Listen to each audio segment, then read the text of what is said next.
أعوذ بالله من الشيطان اللئيم الرجيم. بسم الله الرحمن الرحيم. الحمد لله رب العالمين الذي توحد بالملك والبقاء وقهر عباده بالموت والفناء، والصلاة والسلام والتحية والإكرام على أول المخلوق وآخر المبعوث، البشير النذير السراج المنير أبي القاسم محمد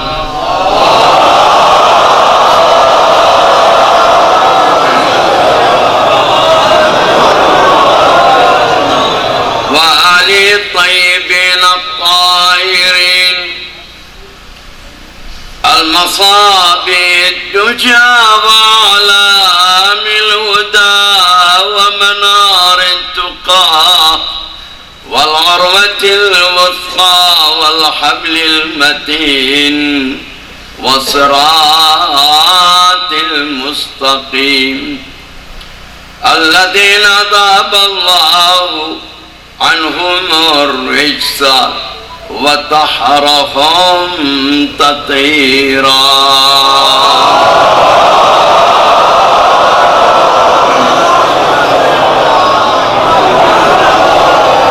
واللعنة الدائمة الأبدية على أعدائهم أعداء الله أجمعين من يوم ظلمهم إلى يوم الدين. وبعد فقد قال عز من قائل: ووعدنا موسى 30 ليلة وأتممناها ب10 فتم ميقات ربه 40 ليلة. وقال موسى لأخيه هارون: اخلفني في قومي وأصلح ولا تتبع سبيل المفسدين.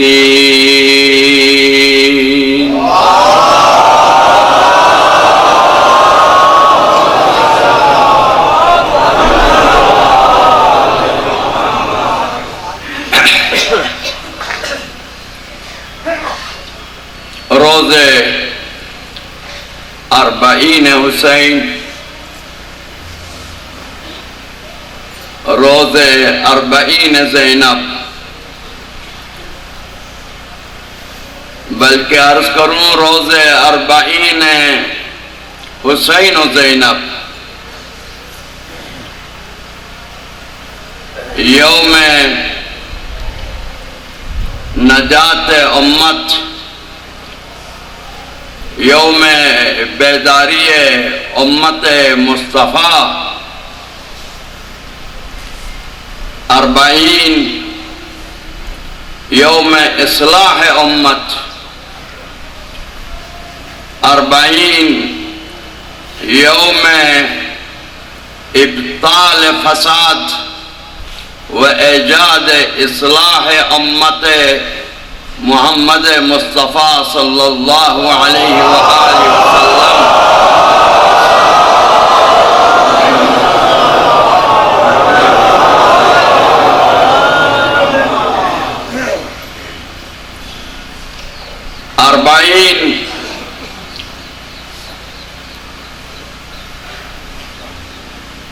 امت کی بیداری کا دن، حسین اور ان سے متعلق جو بھی دن ہے وہ طاقت کا دن ہے۔ طاقت حسین کا نام ہے، اور حسین طاقت ہے، اور طاقت ہے وہ بھی طاقت ربانی۔ دنیا گھبرائی ہوئی ہے،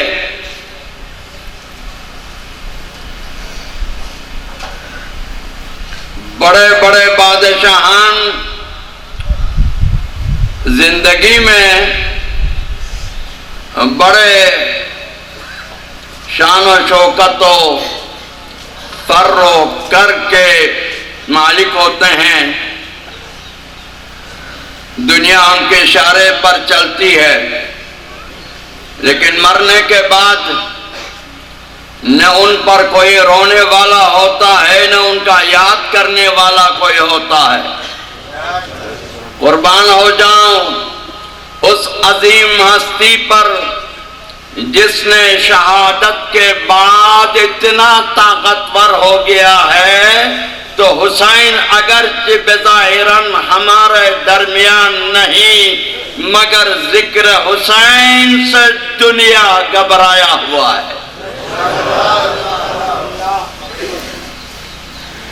بازار بند ہے، مارکیٹ بند ہیں، گلی کوچے سنسان ہیں، ہر طرف یا حسین ہے، اور پاکیزہ لوگوں کے دلوں میں حسین ابن علی کا راج ہے۔ قرآن مجید چیخ چیخ کے پکارتا ہے کہ اے مسلمانوں، فساد تمہاری ہلاکت ہے، خرابیاں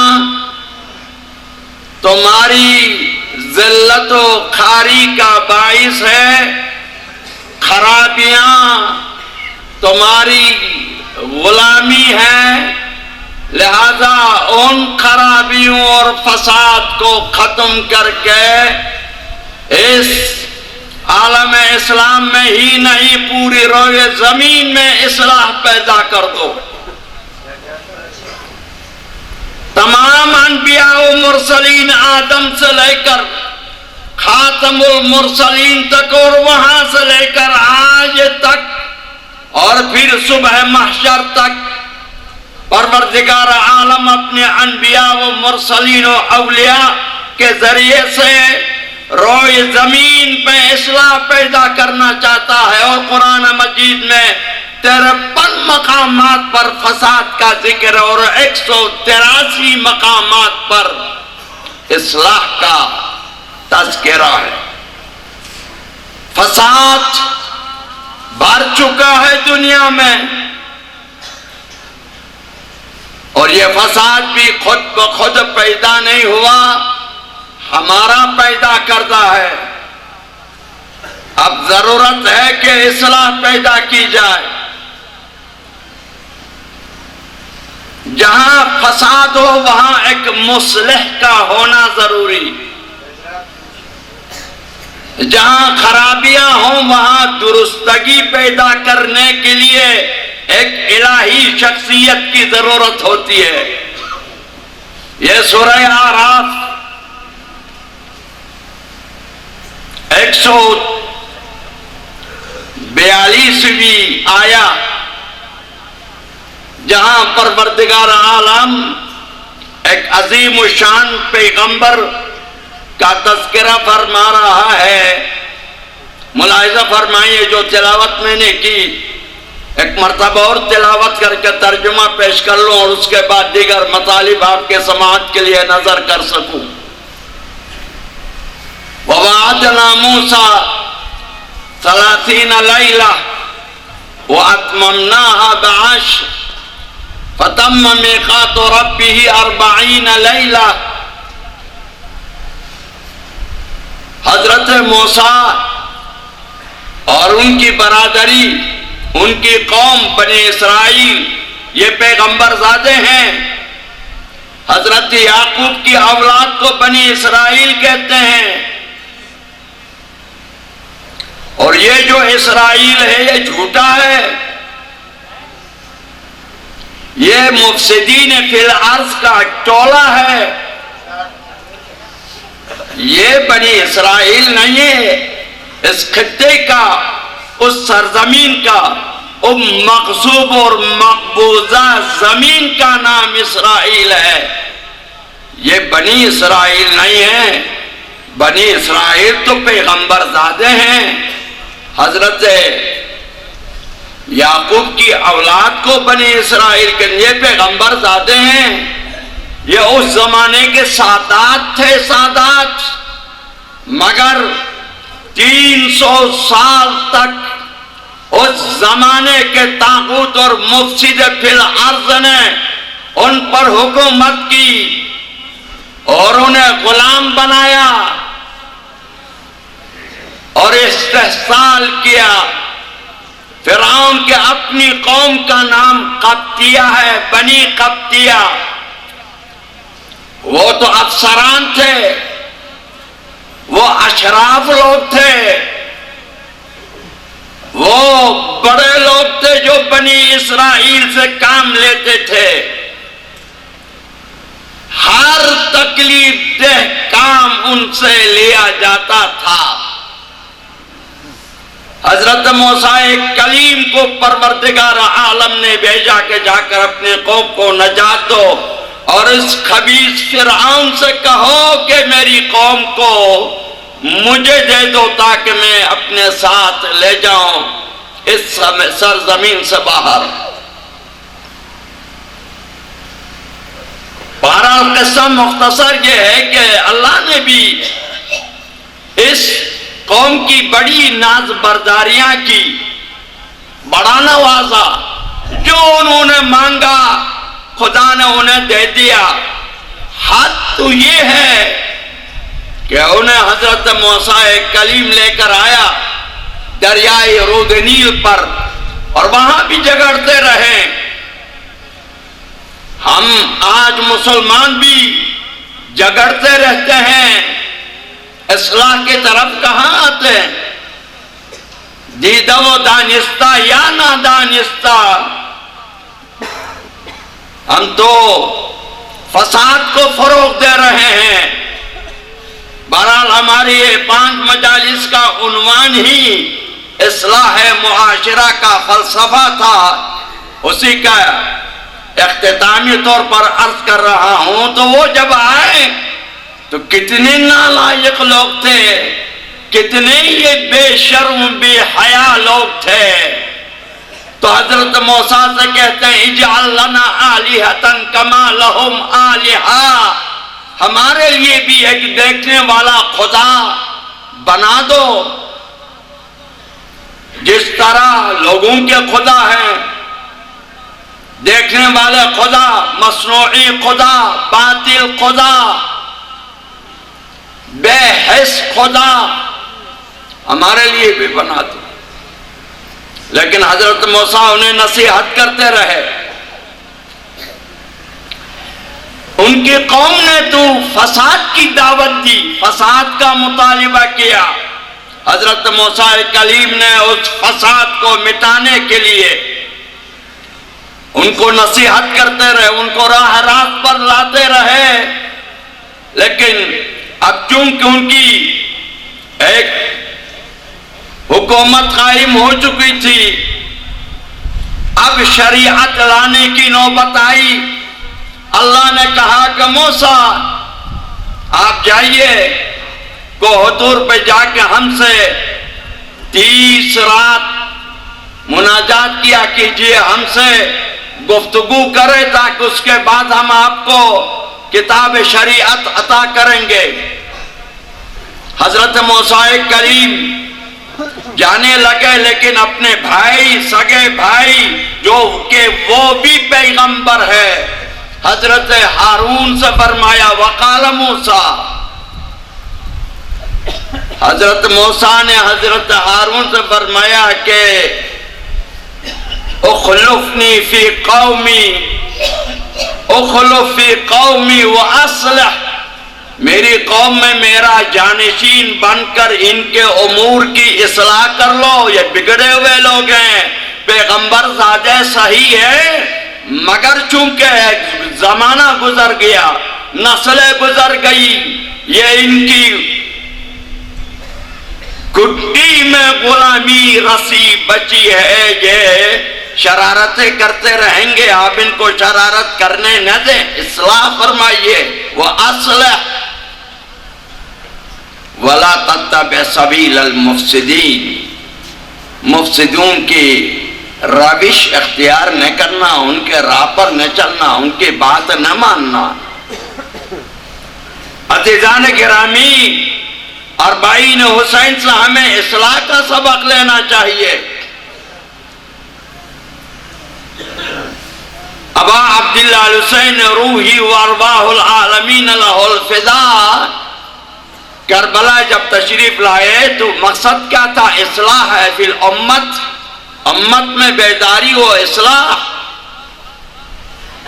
آج اگر ہم میں حسین کا ذکر کرتے ہوئے، حسین پر روتے ہوئے اگر اصلاح نہیں ہو پائی تو یہ سمجھ لے کہ کہیں کوئی کمی تو ضرور ہوگی، کہیں کوئی خرابی تو ضرور ہوگی. لوگ اب لوگوں کے پاس جگہ کم پڑ گئی. ثواب ہے، قرآن نے بھی کہا کہ جب آپ سے کہا جائے کہ لوگوں کو جگہ دو تو جگہ دو، تو لہذا ایک مرتبہ کھڑے ہو کر ادھر بھی اور ادھر بھی اور آگے بھی اگر آپ آئیں گے تو باہر دروازے پہ جو بیٹھنے والے حضرات ہیں وہ اندر آ سکے. بر محمد و آل محمد صلوات.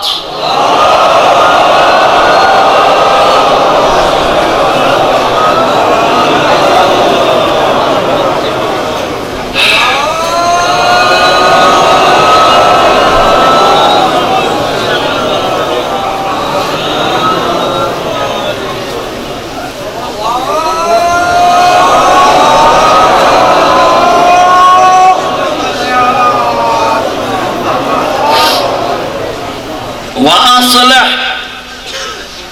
میرے بھائی، میری امت میں اصلاح پیدا کرنے کے امور کو درست کرو. وَلَا تَتَّبِعْ سَبِيلَ الْمُفْسِدِينَ. مفسدین کی راہ پر نہ چلنا. آج پاکستان میں مفسدین فی الارض ہم پر مسلط ہیں. اشرافیہ ہمارا استحصال کرتے ہیں.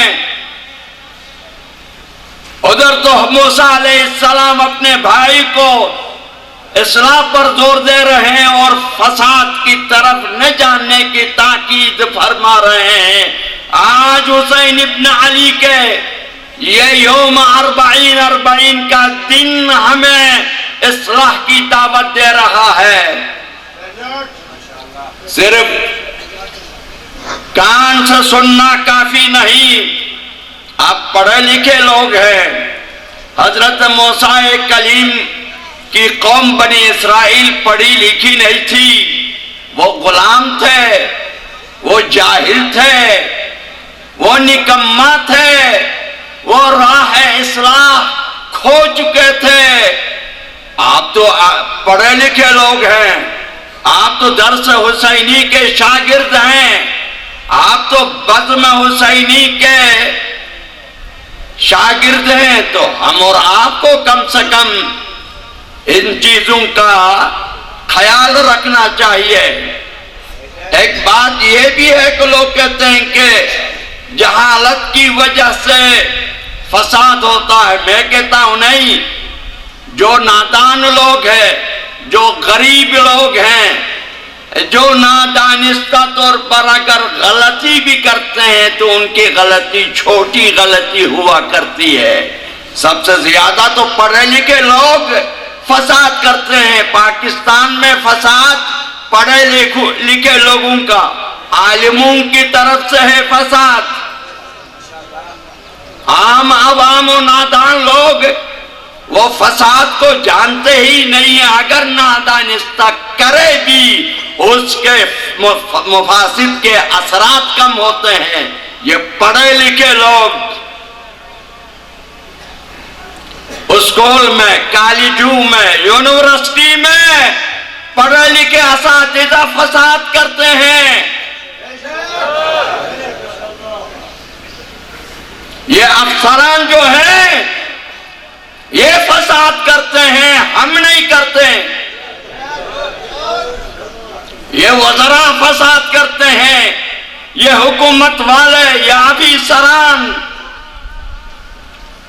بڑا ڈاکہ تو یہی لوگ ڈالتے ہیں. پڑھے لکھے ہیں مگر رشوت کے ذریعے ایک نالائق آدمی کو سند دے کر اس کو بھیج دیتے ہیں عدالت میں. وہ جج بنتا ہے، وہ نادان انسان، نالائق انسان، خود اپنی تربیت نہیں کر سکا، انہی نکما پنی کی بنا پر وہاں جا کر اس کو اس کرسی انصاف پر بٹھا دیا جاتا ہے. اور تو وہ جب وہاں پہنچتا ہے تو وہ فساد ہی تو کرے گا نا، اصلاح کہاں جانتا ہے وہ. میں آپ سے بے شک نہیں مانگتا ہوں، یہ بے شک اپنے پاس رکھو. آج ہم اور آپ حسین ابن علی اور زینب بنت علی کے سامنے کھڑے ہیں. اس میں آپ یہ نہ کہیں کہ ہم اس سے مبرہ ہے، ہم بھی تو اپنے حصے کے مطابق فساد تو کرتے ہیں. جھوٹ بولتے ہیں، فساد ہے. خیانت کرتے ہیں، فساد ہے. خیانت کرتے ہیں، فساد ہے. دھوکہ دیتے ہیں، فساد ہے. لوگوں پر ظلم کرتے ہیں، فساد ہے. لوگوں کی املاک پر غصب کرتے ہیں، غاصبانہ قبضہ کرتے ہیں، فساد ہے. کہاں ہے ہم میں اصلاح؟ جس زبان سے لبیک یا حسین کہتے ہیں اس زبان پر صدق و صفا اور سچائی چاہیے.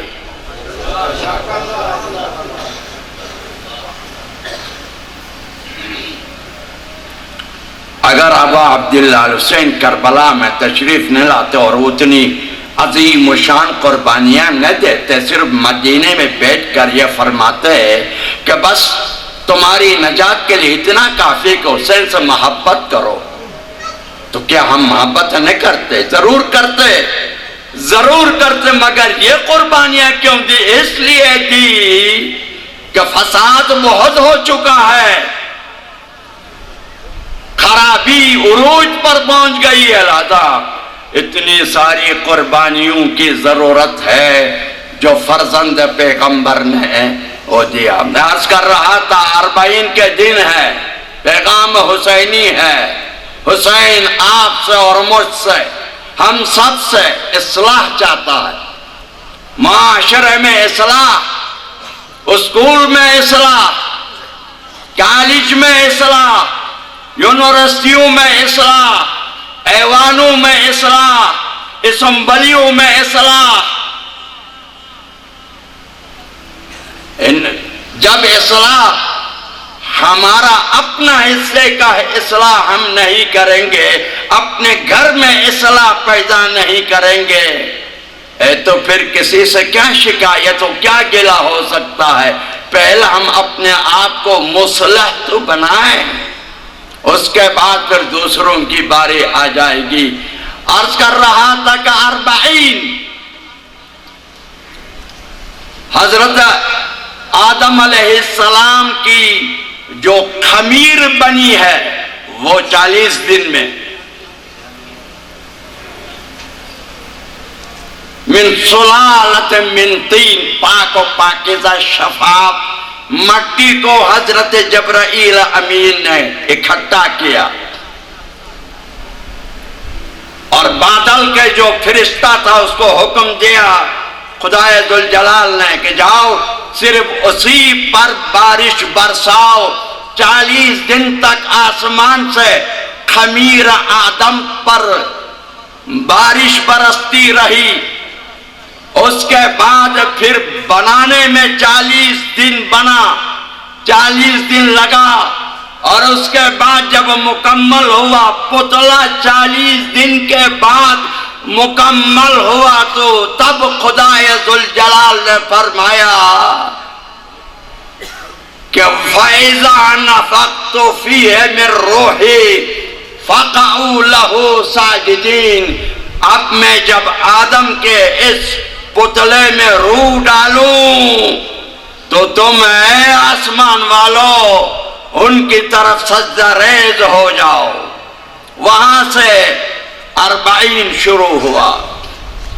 حضرت جناب یونس شکم ماہی میں 40 دن رہا اور یہ توبہ کے کلمات پڑھتا رہا، سبحانکا خدا بندہ لا الہ الا انت سبحانک انی کنت من الظالمین۔ یہ دعا پڑھتا رہا تو اللہ نے فرمایا فاستجبنا لہو، ہم اپنے بندوں کی چھوٹی موٹی خطائیں معاف کر دیتے ہیں، ہم نے ان کی دعا مستجاب کی۔ وَنَجَّيْنَاهُ مِنَ الْغَمِّ، ماہی کے مچھلی کے اس گھپ اندھیرے سے ہم نے انہیں نجات دی اور روئے زمین پر لے آئے۔ 40 دن کا اپنا اثر ہے۔ میرے جوان مجھ سے پوچھتے ہیں کیا 40 مانا واجب ہے؟ جو کہ اب اس 40 کے بعد ہم بھی اپنے مرحومین کے گزرنے کے 40واں دن مناتے ہیں، تو کیا یہ 40 یہ چہلم منانا واجب ہے؟ تو جواب فقہ جعفریہ میں، تاریخ اہل البیت میں واجب نہیں ہے، لیکن چہلم کا اپنے کچھ اثرات ہیں جس سے غمز نظر چشم پوشی نہیں کی جا سکتی۔ 40 دن آدمی کی عمر جب 40 دن کا ہوتا ہے تب اس کی عقل کامل ہو جاتی ہے۔ اکثر انبیاء و مرسلین کو نبوت و رسالت ملی 40 دن کے بعد۔ ہمارا پیغمبر پہلے ہی سے پیغمبر تو تھے، لیکن زندگی میں اصلاح کرتے کرتے کرتے 40 دن ہجر ہو گئے ہیں اور ادھر علی کے 10 سال ہو گئے ہیں۔ اللہ نے فرمایا اب اعلان کر دو۔ اس 40 دن کا اپنا ایک اثر ہے۔ جی ہاں عزیز من، قابیل نے جب حابیل کو قتل کیا تو 40 دن حضرت آدم رویا، زمین بھی روئی، آسمان بھی رویا، چونکہ وہ شہید مظلوم تھا۔ اور یہ 40 اگرچہ بہت ہے، لیکن میں مختصر کرنا چاہوں گا کہ 40 دن میرے اور آپ کے کائنات کے رحمت للعالمین حضرت محمد مصطفیٰ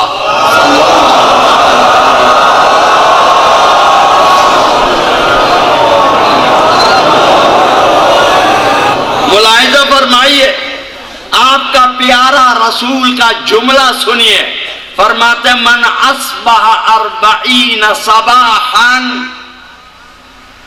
جس نے 40 دن اپنا اصلاح کیا، جرى اللہ ینابیع الحکمت من لسانہ من قلبہ علی لسانہ، جو شخص بھی 40 دن اپنے اور اپنے خدا کے درمیان کے معاملات کو درست رکھے تو اللہ ان کے دل سے حکمت کے چشمے زبان پر لے آتا ہے۔ گناہان کبیرہ بھی بعض علماء کے کہنے کے مطابق 40 گناہ ہے، گناہان کبیرہ، اور جب 40 تک گناہ پہنچ جاتے ہیں تو آسمان اور بندے کے درمیان کے جو پردے ہیں وہ ہٹ جاتے ہیں اور یہ بندہ شرمندہ ہو جاتا ہے، اس کا گناہ مخلوق کے سامنے آنا شروع ہوتا ہے۔ اور ملائکہ کے سامنے بھی وہ شرمندہ ہوتا ہے. تو اب اس سے بچنے کے لیے پھر 40 دن اپنا اصلاح کرنا ہوگا تاکہ وہ گناہ 40 گناہ مٹ سکے اور خدا ذوالجلال اپنے توبہ کرنے والے اس کی طرف پلٹنے والے بندوں کو بہت دوست رکھتا ہے. بڑے پیارے ہوتا ہے التائب من الذنب کمن لا ذنب له، جس نے توبہ کی ایسا ہے جیسا کہ اس نے کبھی گناہ کیا ہی نہیں. ایک درود تو بھیجے محمد و آل محمد.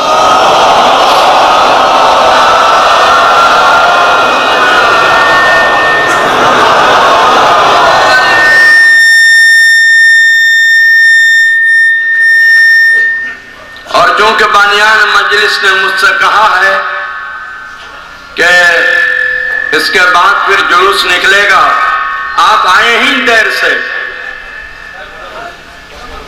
اور میں 9:30 بجے پروگرام تھا، 9 بجے بیٹھنے کا منبر پہ، مجھے 9:30 بجے آپ نے بٹھا دیا ہے. لہذا بہت سارے احسن اور اچھے مطالب کو چھوڑ کے بریک لگا کے میں اپنے منزل کے طرف رواں دوا ہوں. عزیزان گرامی، لہذا اب زمانہ اصلاح کا زمانہ ہے. ہر شخص اپنا اصلاح کرے. دکاندار کسوٹی کو اصلاح کرے. وَأَوْفُوا الْكَيْلَ وَالْمِيزَانَ وَلَا تَبْخَسُوا النَّاسَ أَشْيَاءَهُمْ. پروردگار عالم کہتا ہے کہ اپنے کسوٹی کو درست رکھو اور وزن پورا تول کے دے دو. خدا تمہارے دکان میں بھی ہے. پروردگار عالم کے ہاتھ میں الخلق عیال اللہ، الخلق فی کنف اللہ، ہاتھ کے ہتھیلی کی طرح خدا کی نظر میں ہر کوئی ہے، اس سے کوئی چھپ نہیں سکتا. تولتے وقت دیکھ لو، خدا دیکھ رہا ہے، لہذا پورا تولو. کرسی پر جب آپ کو بٹھا دیا اقتدار کی کرسی پر، یاد رکھو کہ تمہاری کوئی شرافت و کرامت، تمہاری کوئی فضیلت نہیں. اللہ نے بطور امتحان اس کرسی پر آپ کو بٹھایا بہانوں کے ذریعے سے. اب عدل کرو، اصلاح کرو، غریبوں سے ہمدردی رکھو، ظلم و ستم چھوڑ دو، اپنی مطلب کا کام نہ کرو، مخلوق کا پیسہ مخلوق پر خرچ کرو.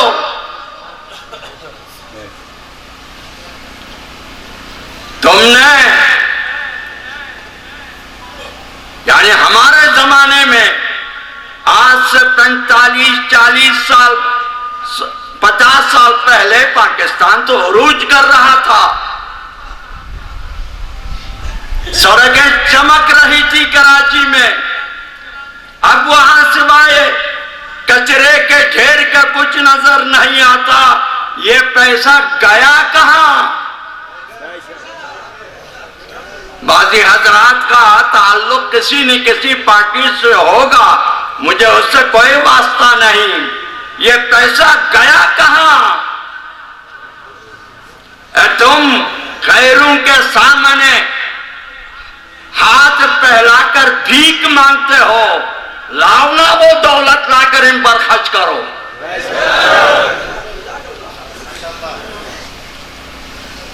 یہ کیا مذہب بنایا ہو؟ تم مسلمان ہو، اگر مسلمان ہو تو قرآن پڑھتے ہو. ہاں، اگر قرآن پڑھتے ہو تو یہ آیت بھی تو پڑھا کرو. عزیز امان، ہم دنیا کچھ بھی کر لے، لیکن حسینی حضرات کو چاہیے کہ قدم قدم پہ اصلاح پیدا کر لیں. میں یہ عرض کر رہا تھا کہ یہ پڑھے لکھے کے لوگوں کی طرف سے زیادہ فساد ہے۔ علامہ اقبال رحمت اللہ علیہ، خدا کروٹ کروٹ ان کو جنت نصیب فرمائے، کیا خوب فرمایا۔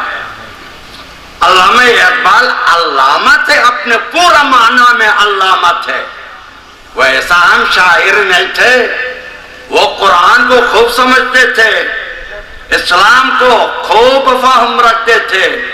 کہتے ہیں اللہ سے کرے دور تو تعلیم بھی فتنہ، اموال بھی، اولاد بھی، جاگیر بھی فتنہ۔ فتنہ یعنی فساد، اموال بھی، اولاد بھی، جاگیر بھی فتنہ۔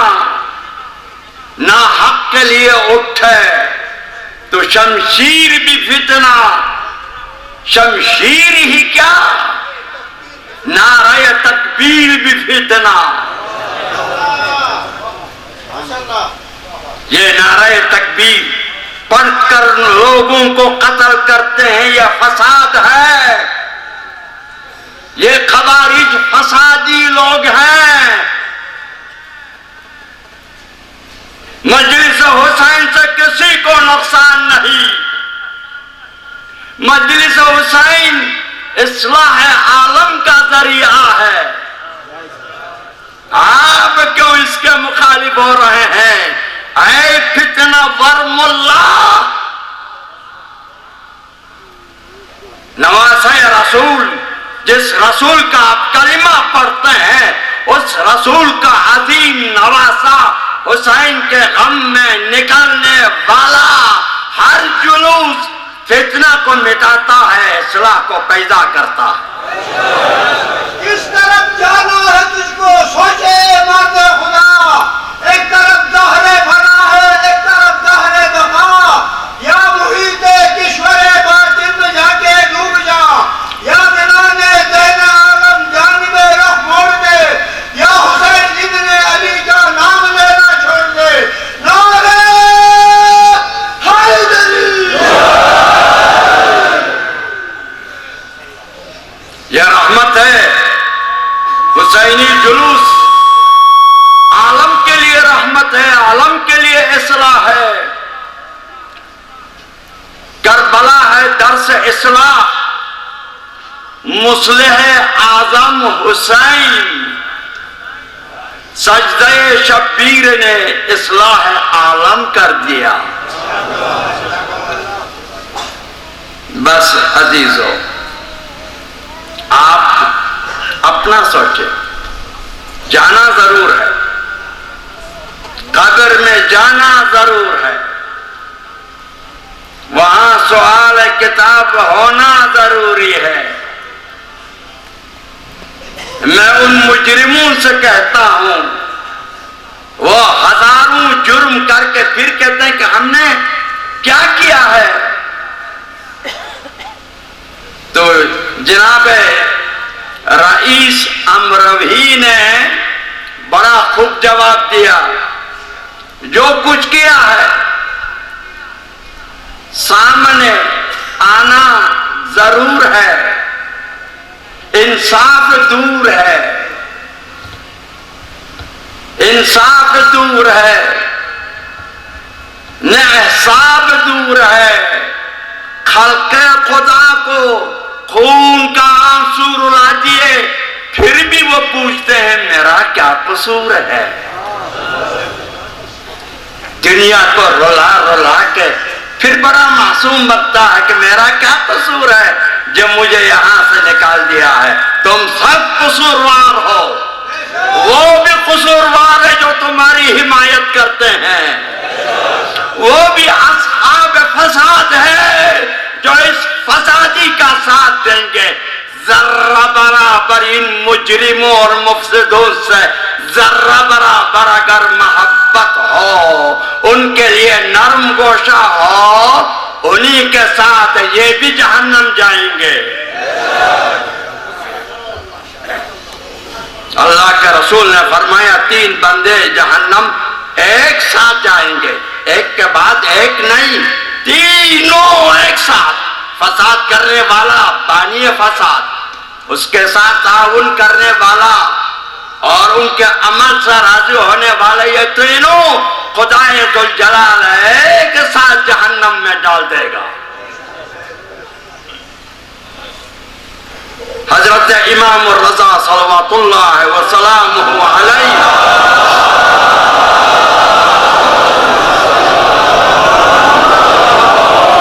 ایک اپنے چاہنے والے کے سوال پر کہا، یا ابن رسول اللہ، میرے کچھ اونٹ ہیں، کرایہ پر دیتا ہوں اور لوگوں کے پاس استطاعت نہیں ہے، تو یہ مامون ملعون یہ میرے یہ اونٹ کرایہ پر لے کر مجھے کرایہ دیتا ہے، اس لیے میں چاہتا ہوں کہ وہ کچھ عرصے تک زندہ رہے۔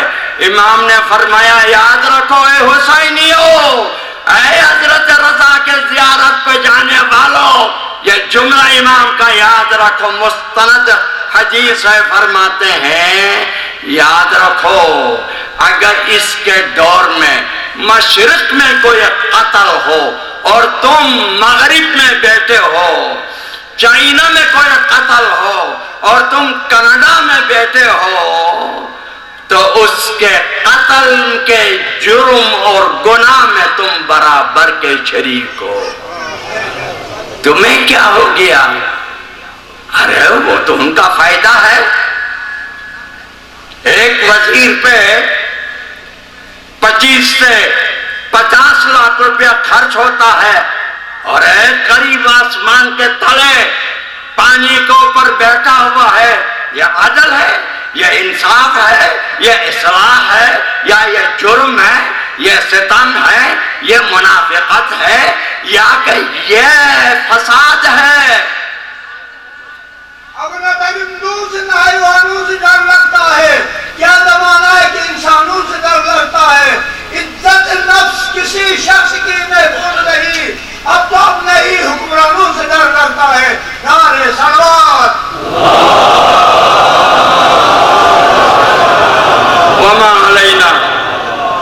وما علینا الا البلاغ، یہ حسین اور یہ ان کا پیغام آپ جانیں اور حسین ابن علی جانیں۔ چہلم کے دن 40 حسین 40 زینب، اللہ اکبر۔ دنیا حیران ہے کہ یہ لوگ 1400 سال سے کیوں رو رہے ہیں، اپنا رونا دھونا ختم کیوں نہیں کرتے ہیں؟ تو کیسے رونا بند کر لے؟ صرف حسین شہید ہوتا تو شاید رونا بھی کم ہوتا، لیکن آئے تطہیر کی بیٹیوں کو بلوہ عام میں بے چادر و مقنعہ جب پھرایا گیا تو کیا ممکن ہے کہ رونا بند ہو جائے؟ ایک قتل ہوتا تو دنیا احتجاج کرتی ہے، یہاں 72 شہید ہوئے، کیا احتجاج نہ ہو؟ جوان شہید ہوتا تو لوگ افسوس کرتے ہیں کہ ایک جوان کو والدین سے چھینا گیا، ماں سے چھینا گیا۔ کربلا میں علی اکبر سے بہتر کوئی یہ تھا اس دنیا میں جو رونا بند ہو جائے؟ اے دنیا والے، جب کسی کے گود کا بچہ طبعی موت مر جائے تو ماں بے چین ہو کر فریاد و ویلا کرتی ہے اور خواتین ان کے ساتھ روتی ہیں۔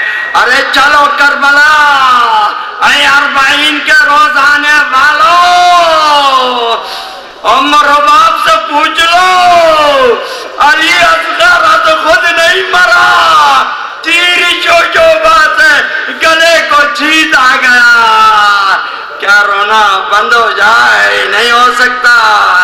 کیا رونا بند ہو جائے کہ بہن کو بھائی کے لاش پر نہ رونا دیا جائے؟ ابن ابن سعد سے عمر ابن سعد سے ثانی زہرا نے پوچھا کہ عمر سعد اتنی مہلت تو دے دو تو ہم اپنے مقتولین شہداء پر جی بھر کر روئے. کہا نہیں اب روئی نہیں رو سکتی ہے. جب رونا شروع کیا درے سے انہیں جواب دے دیا, انہیں بیٹھنا نہیں دیا, چلے گئے. ننگے اونٹوں پر سوار کر کے کربلا سے کوفے کی طرف جب کوچ کرنے لگے, اب حسین کی جگہ زینب, اب عباس کی جگہ زینب, اب اکبر کی جگہ زینب ہے. زینب سب کو سنبھال رہی ہے اور امام وقت امام زین العابدین سنبھال رہی ہے. سب جب آگے نکلے, پیچھے پلٹ کے ثانیہ زہرا نے پوچھا, میرا عزیز بیٹا, مالی اراکا تجود بنفسکا یا بقیت اخی و ابی و امی, اے میرے ماں باپ, میرے بھائیوں اور گزشتہ لوگوں کے یادگار, کیا ہوا, کیوں جان دینے جا رہے ہو؟ فرمایا پھوپھی اماں آپ نے انصاف نہیں کیا, اتنا تو مجھے جواب دو, جوان بیٹا زندہ ہے اور میرا بزرگ بابا کربلا کی تپتی زمین. جزاکم اللہ خیر. کو جملہ اور عرض کر دوں, حضرت ثانیہ زہرا عالمہ تھی, علم غیب بھی اس کے پاس تھا. فرمایا فکر نہ کرو بیٹا, فکر نہ کرو, اپنے بے کسی کا غم نہ کھاؤ, ایک وقت آئے گا تیرا مظلوم بابا کے گنبد پر سرخ عالم کھڑا ہوگا, 3.5 کروڑ افراد حسینہ کہتے کہتے سینہ زنی کرتے کرتے کربلا بھر جائے گا, انسانوں کا سمندر بن جائے گا. آج ایسا ہی ہے, آپ چینلوں کے ذریعے سے دیکھتے ہیں 4 کروڑ تک زائرین پہنچ گئے, اور میں عرض کروں زینب مرحبا ہو تیری جرات پر, سلام ہو تیری کرامت پر, عظمت ہو تیری شرافت پر. زینب نے ان سب کو سنبھال کے کوفہ تک لے گئی. عزیزان گرامی, کوفہ کی قیامت دیکھی, پھر وہاں سے شام کی طرف کوچ کرنے لگی. بس اولاد والوں سے بات کرتا ہوں جن کے چھوٹے چھوٹے بچے ہیں, انہی کی خدمت میں عرض کرتا ہوں. جب شام کے قریب پہنچے نا قافلہ, لٹا ہوا قافلہ پہنچا, حضرت زینب کے ساتھ حضرت سکینہ کو بٹھائی ہوئی تھی. حسین کی سفارش کی وجہ سے سکینہ اپنی پھوپھی اماں کے ساتھ تھی. ایک مرتبہ پھوپھی کے منہ کو دیکھتی ہوئی فرمایا, پھوپھی اماں میرے کمر میں درد ہے. اے اولاد والو سوچو کیا سوال ہے. پھوپھی اماں میری کمر میں درد ہے. فرمایا پھوپھی کی جان تھوڑا سا آرام کرو. کہا پھوپھی اماں کیسا آرام کروں؟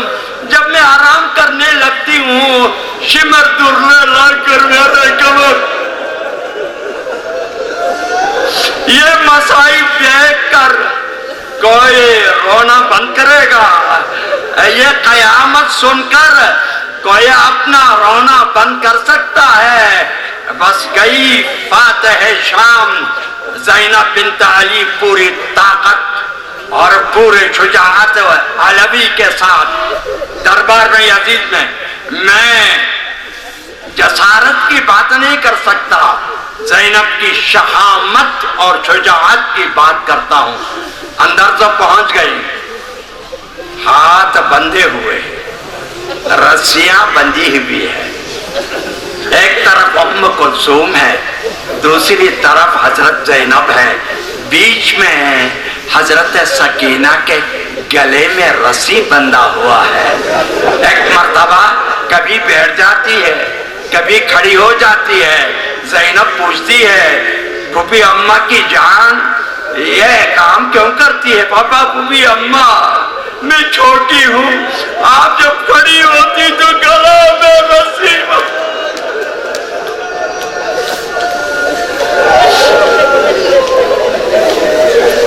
منظر دیکھا نہ معلوم اگلے سال ہم زندہ ہوں گے یا نہیں ہوں گے۔ زینب نے ایک منظر دیکھا، حسین کا سر مبارک یزید کے سامنے سونے کے پلیٹ میں رکھا ہوا ہے، پھر بھی برداشت کیا۔ لیکن ایک مرتبہ زینب نے کیا دیکھا؟ یزید کا خیزران والا عصا اٹھایا، فرمایا کامن العدل ابن طلقا، اے طلقا کا بیٹا، اے میرے نانا نے تم کو آزاد کیا، تمہارے آبا و اجداد کو آزاد کیا۔ اور اس سے بھی زیادہ سخت منظر کیا دیکھا؟ کسی نے ہندا سے کہا، ہندا یہ رونے کی آوازیں جو آ رہی ہیں آپ کو معلوم ہے کہ یہ کن کی رونے کی آواز آئی؟ کہا کہ نہیں، کہا کہ یہ پیغمبر خدا کی نوازیوں کی رونے کی سب۔ ہندا نے آبا سر پر رکھا، دربار یزید میں آیا اور آ کر ہی اپنے آبا اتارا، ننگے سر آئی۔ یزید نے کیا کیا؟ اپنے آبا اس کے سر پر رکھا۔ منظر دیکھ کر زینب نے کہا یہ انصاف ہے طلقا کا بیٹا کہ تمہاری بیویاں اور کنیزیاں پردے میں ہو، علی کی شہزادیاں میں، مگر جیت گئی زینب، ہار گیا یزید بھی ہارا، یزیدیت بھی ہاری۔ زینب شہداء کے پسماندگان کو لے کر کربلا آئی، اور جب نکلنے لگے تو ایک مرتبہ یزید نے امام زین العابدین کو بلایا، کہا کہ کوئی حاجت ہو تو بتائیں۔ کہا کہ 3 حاجتیں ہیں۔ پہلی حاجت یہ ہے کہ میرا مظلوم بابا کا سر مبارک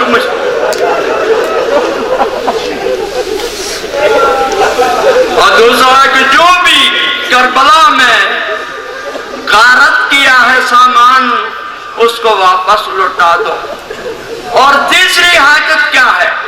اگر تم نے فیصلہ کر لیا ہے سید سجاد کو قتل کرنے کا تو کوئی ایسا بندہ دے جو ان پیغمبر کی بیٹیوں کو مدینے تک پہنچا سکے۔ کہا کہ آپ تو آزاد ہیں مگر اور کیا چاہیے؟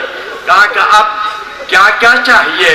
میں اپنی پھوپھی اماں جو اس قافلہ کی سربراہ ہے میں ان سے پوچھوں گا۔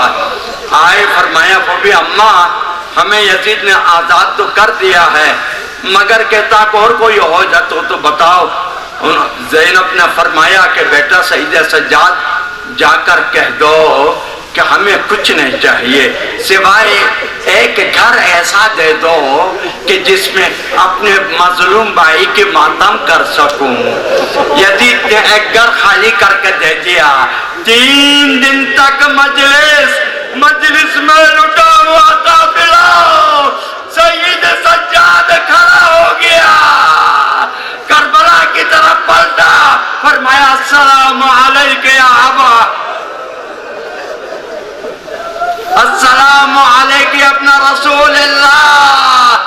3 دن ماتم کرنے کے بعد جب سواریاں نکلی تو شام کے عورتوں کو معرفت ہو گئی تھی کہ یہ آل اللہ کی بیٹیاں اور نواسائیاں ہیں، تو آئیں، زینب کے ہاتھوں کو چوما، معذرت کرنے لگی، معافی مانگنے لگی کہ ہم نے پہچانا نہیں تھا، ہمیں کیا معلوم تھا تم زہرا کی بیٹیاں ہو، ہمیں کیا معلوم ہے کہ رسول اللہ کے نواسیاں ہو۔ کوئی حاجت ہو تو بتا، کوئی خدمت ہو تو بتاؤ۔ جملہ سنے گا، ثانی زہرا غیرت کا کان زینب نے فرمایا، اے شام کی عورتوں مجھے تم سے کوئی کام نہیں لینا، کوئی خدمت نہیں لینی ہے، کوئی حاجت نہیں، پھر بھی کوئی چھوٹی سی حاجت کہاں؟ ہاں ہم تو جا رہے ہیں، آپ کے زمین پہ ایک ننھی سی قبر ہے، میں ماشاءاللہ ماشاءاللہ بھائی یہ رونے کا مسئلہ یہ میرا زور نہیں ہے، آپ کا دل کتنا دکھتا ہے اس مصائب پر، پھر آپ جانے ملاحظہ فرمایا ہے کہ یہاں ایک چھوٹی سی ننھی سی قبر ہے، میرے بھائی کی بچی کی قبر ہے، اب ہم تو جا رہے ہیں، ممکن ہوا تو ننھی سی شمع لا کر میری بچی کی قبر پہ جلا دو، سلام ہو اور مسلسل سلام، بس آخری جملہ، باقی مصائب آپ کو یاد ہے، 40 حسین ہے، زینب نے یزید کا کلائی موڑ کر بھائی کا سر، پورے شہداء کربلا کا سروں کو لے کر کربلا آئی، کربلا کے سرزمین پر قدم رکھا، سید سجاد کی طرف دیکھا، فرمایا بیٹا یہاں سے میرے بھائی کی خوشبو آ رہی ہے، معلوم ہوتا کہ یہ کربلا میں ہم آئے ہیں، ہاں پھوپھی اماں، زینب نے کہا اب آہستہ آہستہ نہیں، دوڑ کر جائیں گے، آل بیت آنے لگے، جناب جابر نے عطیہ سے کہا عطیہ، اے جاب دیکھو کون آیا ہے، خبر لائی گئی کہ اہل بیت حسین آئے ہیں،